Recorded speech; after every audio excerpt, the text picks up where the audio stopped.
ఒక కాలాన్ని దేవుడు నిర్ణయించాడు. గుడ్డులో నుంచి పిల్ల బయటకు రావటానికి 21 రోజుల కాల వ్యవధి. గర్భం దాల్చిన కుక్క కడుపులో నుంచి పిండం బయటకు రావటానికి చూడండి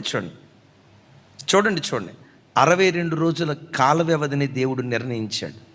ఒక ఒంటె, ఒక జిరాఫీ అది గర్భం దాలిస్తే దాని గర్భంలో నుంచి శిశువు బయటకు రావటానికి 13 నెలల నుంచి 15 నెలల కాల వ్యవధిని దేవుడు నిర్ణయించాడు.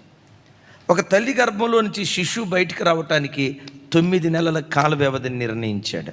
అదే ఏనుగు గర్భంలో నుంచి శిశువు బయటకు రావటానికి 18 నెలల నుంచి 22 నెలల కాల వ్యవధిని దేవుడు నిర్ణయించాడు.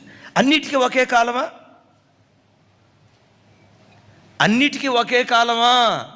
కోడి గుడ్డుకొక కాలం, కుక్కకొక కాలం, జిరాఫీకి ఒక కాలం,